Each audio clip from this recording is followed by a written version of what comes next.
ഉൽപ്പത്തി പുസ്തകത്തിൽ നിന്നുള്ള വായന 23-ാം അധ്യായം 10 മുതൽ 20 വരെയുള്ള വാക്യങ്ങൾ. എഫ്രോൻ ഹിത്യരുടെ ഇടയിലിരിപ്പുണ്ടായിരുന്നു.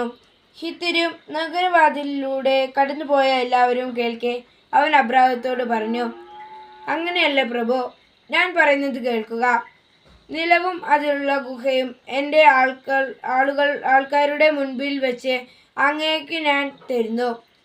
അങ്ങയുടെ മരിച്ചവളെ അടക്കിക്കൊള്ളുക. അബ്രഹാം നാട്ടുകാരെ കുമ്പിട്ട് വണങ്ങി.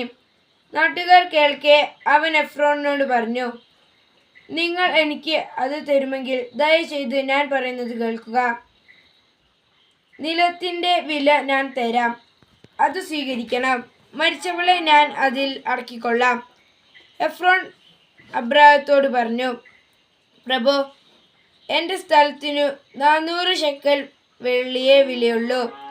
നാം തമ്മിലാവുമ്പോൾ അത് വലിയൊരു കാര്യമാണോ? അങ്ങയുടെ മരിച്ചവളെ സംസ്കരിച്ചു കൊള്ളുക. എഫ്രോണിൻ്റെ വാക്ക് അബ്രഹാം സ്വീകരിച്ചു.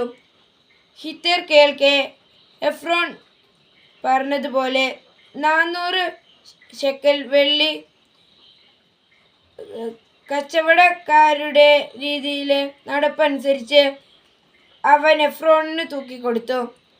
മാമ്രയ്ക്ക് കിഴക്ക് വശത്ത് മക്പെലായിൽ എഫ്രോണിനുണ്ടായിരുന്ന നിലം അതിൻ്റെ 4 അതിർത്തികൾ വരെയും അതിലെ ഗുഹയും വൃക്ഷങ്ങളും സഹിതം ഹിത്യരുടെ നഗരവാതിൽക്കൽ കൂടി കടന്നുപോയിക്കൊണ്ടിരിക്കുകയും മുമ്പാകെ വെച്ച് അബ്രാഹത്തിന് അവകാശമായി കിട്ടി. അതിനുശേഷം അബ്രഹാം ഭാര്യ സാറായെ കാനാൻ ദേശത്തു മാമ്രയുടെ കിഴക്ക് ഹെബ്രോനിൽ മക്പെലായിൽ വയലിലുള്ള ഗുഹയിൽ അടക്കി. ആ നിലവും അതിലെ ഗുഹയും അബ്രാഹത്തിന് ഹിത്യരിൽ നിന്നും ശ്മശാന ഭൂമിയായി കൈവശം കിട്ടി.